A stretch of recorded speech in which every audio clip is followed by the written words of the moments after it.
Box of Robbers.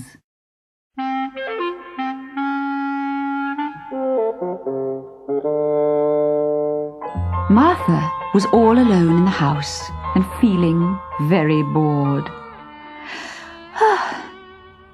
I know, she thought after a while. I'll fetch my doll's house from the attic and play with that. So she climbed the stairs to the little room under the roof. Inside there were boxes and trunks, piles of old carpet, furniture and bundles of clothing, and in a dusty corner she found her doll's house. Martha was about to pick it up when she noticed the black wooden chest her Uncle Walter had sent from Italy. Martha had been told there was no key and that Uncle Walter had forbidden anyone to open it. It was a big chest, studded with big brass nails. Martha longed to see what was in it. Oh, if only I had a key, she thought. Then she remembered the big basket of keys on the shelf in the linen cupboard. Perhaps one of them would unlock the mysterious chest. Martha tried one key after another. At last, an ancient brass key slipped into the lock. Martha heard a click, and as the lid flew up, she jumped back in amazement. Slowly and carefully, a man stepped out, stretched himself, then bowed to her politely. He was tall and thin, and his face was suntanned. Then another man emerged from the chest, yawning. He was middle-sized, and his skin was as tanned as the first. While Martha stared, open-mouthed, a third man crawled out of the chest. He had a suntan too, but was short and fat. And they all wore long red velvet jackets, braided with gold, and sky-blue satin breeches. Their hats had broad brims, and ribbons fluttered from the crowns. They had big gold rings in their ears, and knives and pistols in their belts. Their black eyes glittered, and they wore long, curling moustaches. "My, you were heavy!" exclaimed the fat one. "You squeezed me out of shape." "There's no need to be disagreeable," said the middle-sized man. "Permit us to introduce ourselves," said the thin man to Martha. "This is Luigi." The fat man nodded. "And this is Benny." The middle-sized man bowed. "And I am Victor. We're Italian bandits." "Bandits!" cried Martha in horror.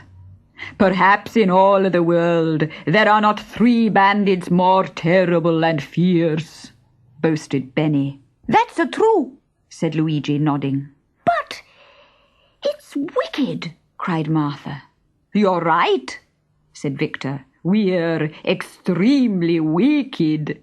"That's true," said Luigi, nodding. "But it's naughty," said Martha. "Naughty?" gasped Benny with a horrified look. "I little thought to be called that, and by a lady. Oh, but how are we to be bandits unless we're wicked?" "Well, stop being bandits." Luigi sat down on an old chair and wiped his forehead with a yellow silk scarf. Benny and Victor stared at Martha with pale faces. "But what shall we do for a living?" "See," all 3 said. "Oh, there's lots to do. You could drive a bus, or be a clerk, or become policemen." "Policemen?" they said, shaking their heads. "But our business is to rob." Martha tried to think. "I know it's hard, but you could try." "No," cried Benny. "Bandits we have always been, and bandits we must remain. There are always people to rob." "Brothers," said Victor suddenly, "let's rob the house we're in." "Of course," shouted the others.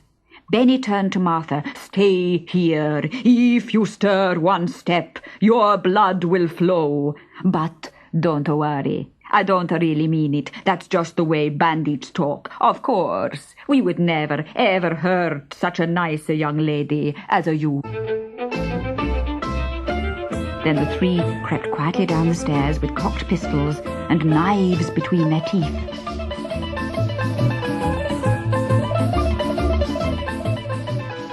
When they came back, Luigi was carrying a pile of Martha's best dresses. Victor had a brass candlestick and the kitchen clock, and Benny carried a box of knives and forks and an old coat. How wonderful it is to rob once more, said Victor. And all three sat on the floor and munched the cake and sipped the wine that they had stolen from the pantry. Then the doorbell rang. Benny, Victor and Luigi scrambled to their feet, daggers drawn. Martha ran to the window and saw that it was only the postman delivering a letter. But it gave her an idea. "Oh, it's the police!" she cried. The robbers looked at each other and trembled. Are there many of them? 112, exclaimed Martha after pretending to count. Then we are lost, declared Benny. Are they armed? Oh, yes, said Martha, with guns and swords and pistols and axes and cannons. All three groaned. But Benny said, I hope they kill us quickly. You are my friends, aren't you? Said Martha, turning from the window. Then I shall save you. I suggest you get back into the chest. I'll close the lid, then the police won't find you. But you must be quick. They'll soon be here. Into the chest jumped Luigi, lying flat on the bottom. Next in went Benny, and pausing only to kiss Martha's hand, Victor lay on top. When they were all settled in, Martha pressed the lid down tightly. Try pushing down more, she said. Squeeze down more! Squeeze down! I'm doing my best, snapped Victor. We fitted nicely before. I don't understand. Perhaps it's those cakes we ate. Could be, answered Luigi's voice. So Martha sat on the lid and pressed it down with all her weight. With a click, the chest snapped shut. And with a broad, happy smile, Martha turned the old brass key.